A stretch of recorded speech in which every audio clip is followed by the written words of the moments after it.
Assalamualaikum warahmatullahi wabarakatuh. Saya Sri Rahayu dengan NIM 0704213083. Di sini saya akan menjelaskan mengenai Archaebacteria untuk memenuhi tugas ujian akhir semester mikrobiologi.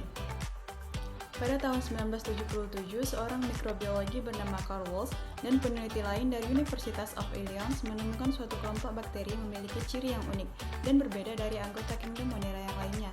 Kelompok tersebut dinamakan dengan kelompok Archaebacteria.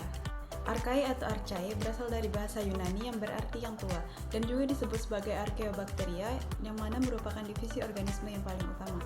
Archaebacteria mempunyai metabolisme energi yang khas membentuk suatu metana atau CH4 dengan cara mereduksi karbon dioksida. Archaebacteria umumnya memiliki berbagai macam ciri-ciri, di antaranya yaitu selnya bersifat prokariotik, lipida pada membran sel yang tidak bercabang, tidak memiliki mitokondria, retikulum endoplasma, badan Golgi maupun lisosom.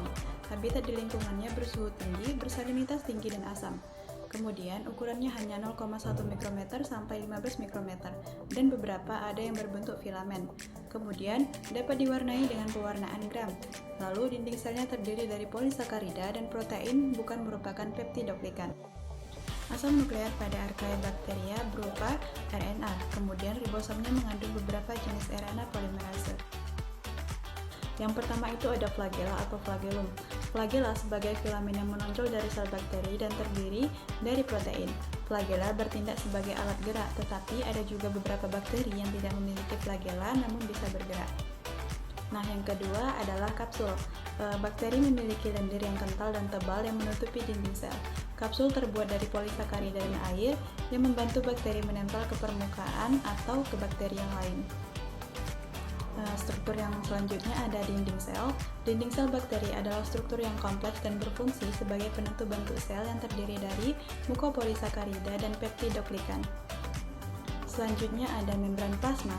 Membran plasmanya bersifat selektif permeabel, yaitu hanya molekul atau zat tertentu yang dapat ditransfer. Lalu ada sitoplasma. Sitoplasma sendiri bertindak sebagai tempat reaksi kimia untuk sel yang terdiri dari 80% air, protein, asam nukleat, lemak, karbohidrat, ion anorganik, dan kromatofor. Lalu ada pula ribosom. Ribosom dibentuk dalam bentuk RNA halus dan butiran protein yang berkontribusi terhadap kelangsungan hidup bakteri selama sintesis protein. Selanjutnya ada klorosom. Klorosom ialah struktur di bawah membran plasma yang mengandung pigmen klorofil dan pigmen lain yang berperan dalam fotosintesis. Lalu ada plasmid, yaitu sirkular DNA yang dapat diwariskan dengan membawa gen tertentu. Plasmida berada di sitoplasma. Kemudian ada bahan nuklir atau kromosom DNA. DNA adalah bahan genetik atau pembawa yang disebut kromosom atau inti bakteri. Bahan nuklir memainkan peran penting dalam mengatur proses yang terjadi di dalam sel bakteri. Yang terakhir ada mesosom, yaitu yang bertindak sebagai pembangkit energi, adalah pusat pembentukan dinding sel baru dan pembelahan sel. Nah, pembahasan selanjutnya adalah reproduksi dari Archaebacteria. Yang pertama itu ada pembelahan biner atau perpecahan biner. Dalam pembelahan biner ini, bakteri akan membelah langsung dari satu sel menjadi 2 sel, 4 sel, 8 sel, 16 sel, dan seterusnya. Yang kedua itu ada pembentukan tunas atau formasi tunas. Formasi tunas ini biasanya terjadi pada Cynopita atau ganggang biru hijau. Bakteri membentuk tunas dalam bentuk ranting dan akhirnya mengendap dan membentuk bakteri yang baru. Nah, yang terakhir itu ada fragmentasi. Fragmentasi adalah pemutusan bagian tubuh yang dapat membentuk individu baru. Biasa terjadi pada alga dalam bentuk benang dan dapat ditemukan pada osilator gametes.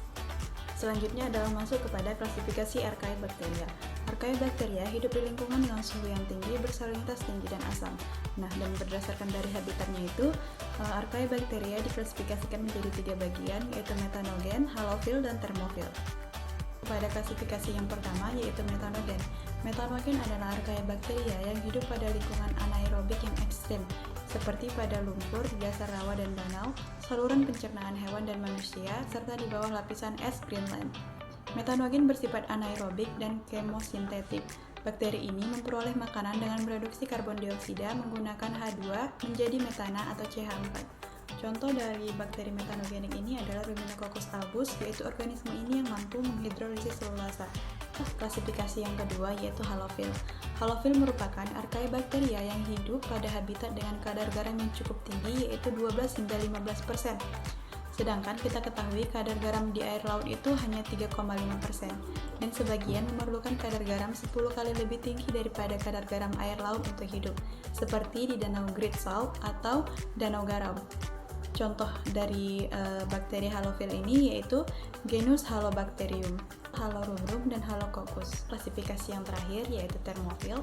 Termofil adalah Archaebacteria yang hidup pada lingkungan yang bersuhu tinggi dan bersifat asam. Sesuai dengan namanya yaitu termo yang berarti panas dan filis yang berarti suka. Beberapa dari bakteri termofilik ini mampu mengoksidasi sulfur seperti Sulfobulus yang hidup di mata air sulfur. Contoh dari bakteri termofil ini yaitu genus Sulfolobus.